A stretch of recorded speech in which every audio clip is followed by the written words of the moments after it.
देखो अजय, जो आप मुझसे करने को कह रहे हैं वह मैं हरगिज नहीं करूंगी, चाहे जो हो जाए। सिया ने स्पष्ट शब्दों में अपने पति अजय से कहा।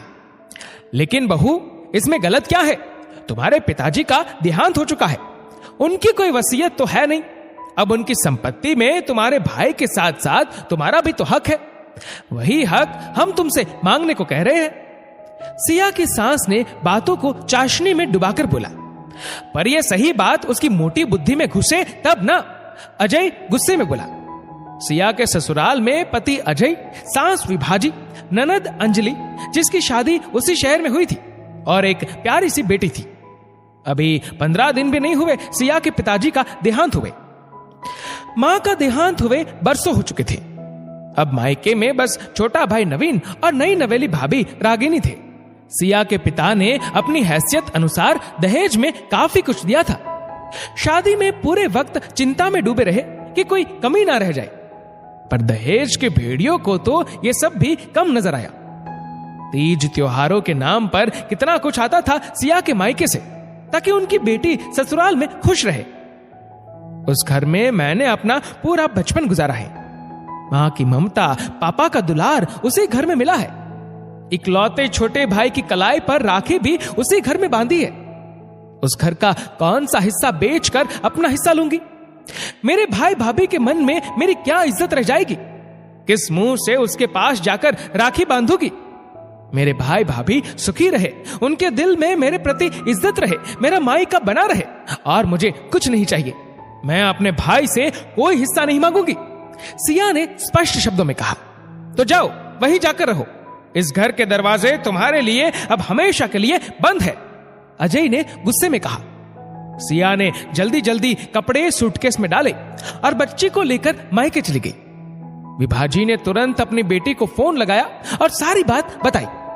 ठीक है मम्मी, आप चिंता मत करो, मैं शाम तक घर आऊंगी, फिर हम सब मिलकर भाभी के मायके जाकर उनकी खबर लेते हैं, ननद अंजलि ने कहा।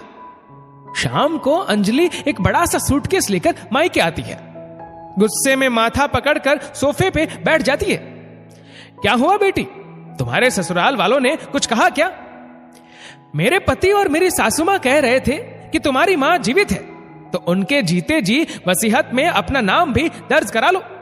जो मकान पिताजी मां के नाम छोड़ गए हैं, उसमें अपना हिस्सा भी लिखवा लो, नहीं तो मां के गुजरने के बाद भाई बहन के बीच मकान को लेकर समस्या खड़ी हो जाएगी, अंजलि ने कहा।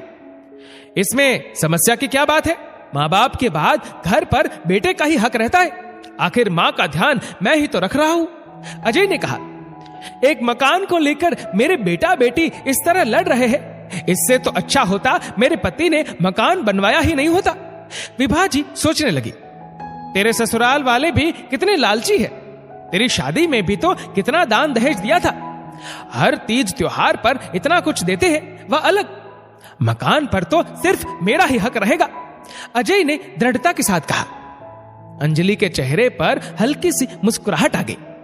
भैया, मेरे ससुराल वाले न लालची है और ना ही उन्होंने मुझे कुछ लेने आपके पास भेजा है। जिस व्यवहार के लिए आप मेरे ससुराल वालों को भला बुरा कह रहे हैं, वही व्यवहार आप लोग खुद भाभी के साथ कर रहे हैं। ऐसे तो आप लोग भाभी का उनके भाई के साथ संबंध खराब करवा मायका छुड़वा दोगे, अंजलि ने सपाट लहजे में कहा। हमने बहुत गलत किया सिया के साथ, तुमने मेरी आंखें खोल दी। अब मैं 1 मिनट की भी देरी किए बगैर अपनी पत्नी को लेने उसके मायके जाता हूं, अजय ने कहा। रुक बेटा, मैं भी चलती हूं तेरे साथ, मुझे भी अपनी बहू से माफी मांगनी है, विभाजी बोली। रिश्तों को निभाने के लिए प्रेम और भरोसे की जरूरत होती है। पैसों को रिश्तों के बीच दरार ना बनने दे। दोस्तों, इस वीडियो को लेकर आपकी क्या राय है, नीचे कमेंट करके जरूर बताएगा। और अगर आपको ये वीडियो अच्छा लगा हो तो इस वीडियो को लाइक करेगा, शेयर करेगा ज्यादा से ज्यादा लोगों तक, और ऐसे ही और भी इंस्पिरेशनल वीडियोस के लिए सब्सक्राइब करें हमारे यूट्यूब चैनल को और फेसबुक पर फॉलो करें हमारे पेज को। धन्यवाद।